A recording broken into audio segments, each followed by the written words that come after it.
جب ماہ سیام رمضان المبارک جلوہ گر ہوتا ہے، جنت کے 8 دروازے کھول دیے جاتے ہیں، جہنم کے دروازے بند کر دیے جاتے ہیں اور شیاطین جکڑ دیے جاتے ہیں۔ اللہ جل شانہ اس موسم رحمت میں خاص عنایات اپنے بندوں پہ فرماتا ہے۔ ایک نفل ادا کرنے سے فرض ادا کرنے کا ثواب ملتا ہے اور ایک فرض ادا کرنے سے 70 فرائض ادا کرنے کا ثواب ملتا ہے۔ اسی طرح راہ خدا میں 1 روپیہ دو گے تو 70 روپے خرچ کرنے کا ثواب ملے گا۔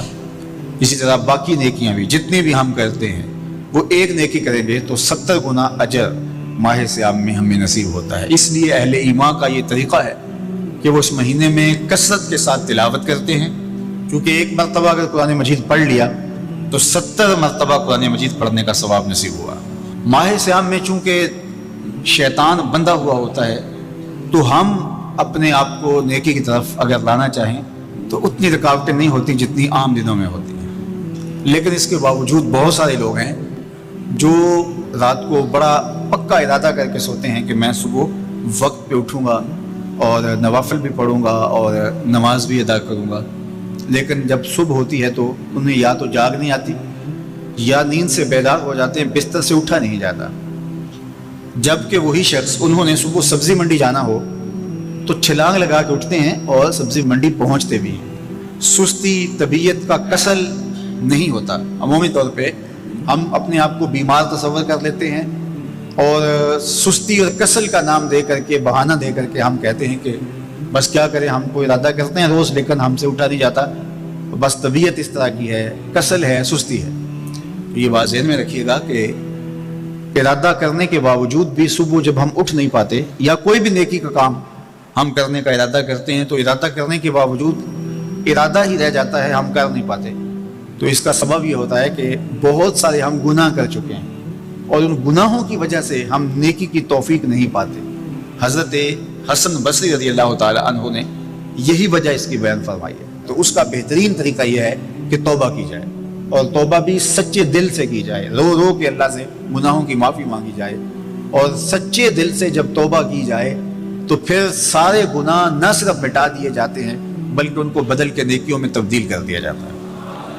تو ماہ سیام کے اندر پختہ عزم کریں اور اس عزم کو عمل کی شکل دینے کے لیے سچی توبہ کریں کہ ہمارا یہ رمضان اس طرح سے گزرے، یہ مہینہ اس طرح سے بسر ہو کہ ہم اس مہینے میں اللہ تعالیٰ کی قربت حاصل کر لیں، ہم گناہوں سے پاک ہو جائیں اور ہم جو ثمرات ہیں، جو فوائد ہیں اس مہینے کے، وہ ہم سمیٹ سکیں۔ تو یہ وہ مہینہ ہے جس کے انتظار میں میرے اور آپ کے آقا و مولا اپنی آنکھیں لگائے ہوتے تھے اور دن گن گن کے وقت گزارتے تھے کہ ماہ سیام آ رہا ہے۔ تو اس مہینے کا عزت کے ساتھ، تکریم کے ساتھ، اعزاز کے ساتھ استقبال کرو اور اس کو پلکوں پہ بٹھاؤ، اس کو دل پہ بٹھاؤ۔ اس مہینے کی تکریم یہ ہے کہ اس میں ہر برا کام چھوڑ دیا جائے۔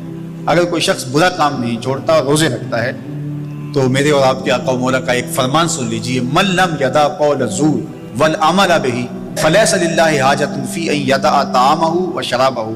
فرمایا کہ جو جھوٹ اور برے کام نہیں چھوڑتا اس کے بھوکا اور پیاسا رہنے کی اللہ کو کوئی ضرورت نہیں ہے۔ تو روزہ خوراک بچاؤ مہم نہیں ہے جو چلائی جاتی ہے، بلکہ یہ تزکیہ نفس کا موسم ہے، باطن کی صفائی کا موسم ہے۔ اور باطن کی صفائی نہیں ہوتی جب تک ہم کوشش کریں۔ آپ کے بدن پہ بہت ساری میل چڑھی ہوئی ہے اور جمی ہوئی ہے بدن کے ایک ایک عضو پہ میل، تو آپ پانی میں چھلانگ لگا کے باہر بھی آ جاتے ہیں تو میل نہیں اترتی۔ چلو کچھ نہ کچھ فرق تو ضرور پڑ جاتا ہے لیکن میل نہیں اترے گی۔ میل کب اترے گی؟ جب آپ اپنے بدن کو مل مل کے اس کے اوپر صابن لگا کر کے اچھی طرح سے اس کو جب اتاریں گے محنت کوشش سے تو پھر آپ کا بدن مہک جائے گا، ہلکا پھلکا ہو جائے گا، میل اتر جائے گی۔ یہ موسم رحمت ہے، اللہ کی رحمتوں کا می برسے گا، اس سے کچھ نہ کچھ فائدہ تو ہوگا ہی، لیکن حقیقی فائدہ وہی حاصل کرے گا جو اپنے گناہوں کو مل مل کے دھوئے گا اور اپنے آپ کو صاف کرنے کی کوشش کرے گا۔ تو اپنے من کے میل اتارنے ہیں، اپنے باطن کے میل اتارنے ہیں، اپنے اعمال کی درستگی کی کوشش کرنی ہے۔ صلاۃ التراویح مسجد میں نہیں آ سکتے تو گھروں میں پڑھ لیجئے، جس طرح بڑی عمر والے لوگوں کو، بیمار لوگوں کو کہا گیا کہ آپ گھروں میں پڑھ لیں، بچوں کو کہا گیا، لیکن چھوڑیے گا نا یہ رمضان المبارک کا خاص عمل ہے. آج کل دین بیزار طبقہ مختلف جگہوں پہ بیٹھ کے مسجد پر، مدرسے پر، تراویح پر، ان چیزوں پر تبصرہ کر رہا ہے اور اتنا ہلکا ثابت کرنا چاہ رہا ہے ان امور کو جس طرح یہ چیزیں ہوتی کچھ نہیں ہیں.